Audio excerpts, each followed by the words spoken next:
Hello everyone, myself Komal Pandya from Mediplanet institute. આજે આપણે જોઈશું કે હિમોગ્લોબિન શું છે. What is haemoglobin? તો નામ પરથી જાણી શકાય કે હિમ પ્લસ ગ્લોબિન. હિમ જે છે એની અંદર આયરન અને પોરફાયરિન રિંગ હોય છે, અને ગ્લોબિન જે છે એ એમિનો એસિડની ચેઇન છે, એટલે કે એની અંદર પ્રોટીન પ્રેઝન્ટ હોય છે. નેક્સ્ટ આપણે જોઈશું કે હિમોગ્લોબિન જે છે તો હિમોગ્લોબિનનું ફંક્શન શું છે, આપણી બોડીમાં એ શું કાર્ય કરે છે.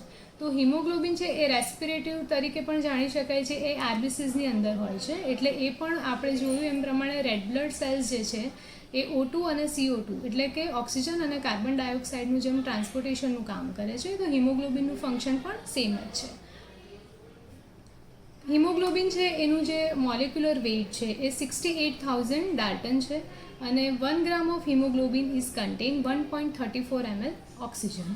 ઓકે, નેક્સ્ટ આપણે જોઈશું, ઘણીવાર ડૉક્ટર્સ કહેતા હોય છે કે તમારી બોડીમાં હિમોગ્લોબિનનું પ્રમાણ ઓછું છે, તો એનું કારણ શું હોઈ શકે. તો આયરન જો તમારી બોડીમાં ઓછા હોય તો તમારું હિમોગ્લોબિનનું લેવલ પણ ઓછું જણાશે, કારણ કે હિમોગ્લોબિન બનવા માટે આયરન જવાબદાર છે. તો જેનું હિમોગ્લોબિન ઓછું રહેતું હોય એનામાં સિમ્ટમ્સ શું જોવા મળે?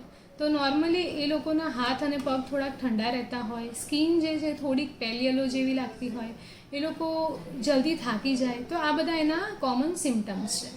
હિમોગ્લોબિનનું લેવલ જો આપણે આપણી બોડીમાં વધારવું હોય તો આપણે કયા પ્રકારનો આહાર લેવો જોઈએ? તો ગ્રીન લીફી વેજીટેબલ્સ એટલે કે લીલા શાકભાજી જેમ કે પાલક છે, એમાંથી આયરન ખૂબ વધારે માત્રામાં મળે છે.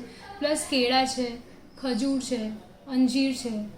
તો આ બધી વસ્તુથી આપણે આપણું હિમોગ્લોબિન લેવલ જે છે વધારી શકીએ છીએ. તો stay tune for my next video.